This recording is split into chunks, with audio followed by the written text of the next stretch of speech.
Akakiiko akarakitebeekanisa emizaano ya niyo mu kyanga eki kakatorana Nganwa kuba niyo yazitebeekanisa abo kugira ebirikwetagwa kandi abakuru mu ishomero rino bagira ngo betebeekanise kurungi. Tukiguraho kushaba kugira ngo amashomero ago kwenda postinga emizaano egi gahandika omu butongore gashabe kandi amashomero mingi nanga gahandika gashaba twagarambura twara facilities zabo twareba ebizimbe byabo twareba ebishayi twareba ebintu bingi munonga sanitation n'obuyonjo nakyo byona so mwenu kugira kutwa committee ko yarambwire tukashanga ngo Nganwa niyo yakorufayinga ku kizindi zona postinga impira yabojeje.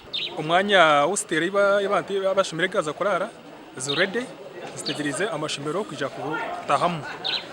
Timu z'amashomero nkagani no kurugwa mu districts 13 z'icyange eki nazo zirije kwerundanda hari Nganwa kutandika kwa yanare chikopo kandi zahereze gabwo mu groups 8 kuzanda bishaye bero mu Kabwohe main, Kabwohe secondary school, Nganwa high school, Obusibo, Kantojo, Chogera hamwe na Kabusya.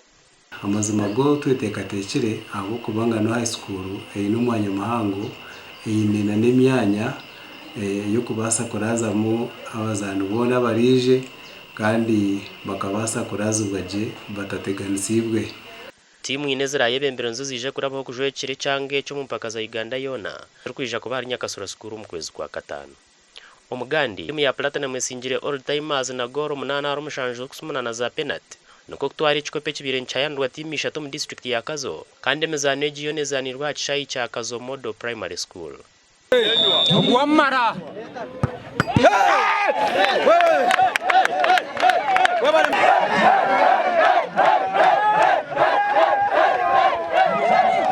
abasinguzo bahirwe biconco kurugomba tebekanisa Agacencwire okinjiriza ensingando